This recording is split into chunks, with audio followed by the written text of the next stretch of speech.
BNP নেতৃত্বাধীন নতুন সরকারের শপথ অনুষ্ঠানে যোগ দিতে ঢাকায় এসেছেন মালদ্বীপের প্রেসিডেন্ট মোহাম্মদ মুইজু। এ তালিকায় আছেন ভুটানের প্রধানমন্ত্রী শেরিন টোবগে ও ভারতের লোকসভার স্পিকার ওম বিরলা। শপথ গ্রহণ অনুষ্ঠানে অংশ নিতে ১৬ ফেব্রুয়ারি দুপুর থেকে পরদিন ভোর পর্যন্ত যুক্তরাজ্য, তুরস্ক, পাকিস্তান, নেপাল ও শ্রীলঙ্কার প্রতিনিধিরা ঢাকায় আসেন। যুক্তরাজ্যের ভারত প্রশান্ত মহাসাগরীয় বিষয়ক আন্ডার সেক্রেটারি সীমা মালহোত্রা, তুরস্কের আন্ডার সেক্রেটারি বেরিস একিঞ্চি, পাকিস্তানের পরিকল্পনা মন্ত্রী আহসান ইকবাল, নেপালের পররাষ্ট্রমন্ত্রী বালানন্দা শর্মা ও শ্রীলঙ্কার স্বাস্থ্যমন্ত্রী নালিন্দা জয়াতিসা নিজ নিজ দেশের প্রতিনিধিত্ব করেন।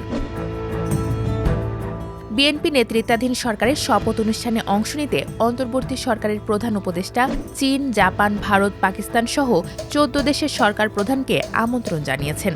অন্য দেশগুলো হচ্ছে সৌদি আরব, তুরস্ক, সংযুক্ত আরব আমিরাত, কাতার, মালয়েশিয়া, ব্রুনেই, শ্রীলঙ্কা, নেপাল, মালদ্বীপ ও ভুটান। শপথ অনুষ্ঠানে চীন, জাপান, সৌদি আরব, সংযুক্ত আরব আমিরাত, কাতার, মালয়েশিয়া ও ব্রুনেইয়ের প্রতিনিধিত্ব করেন বাংলাদেশে নিযুক্ত রাষ্ট্রদূতেরা।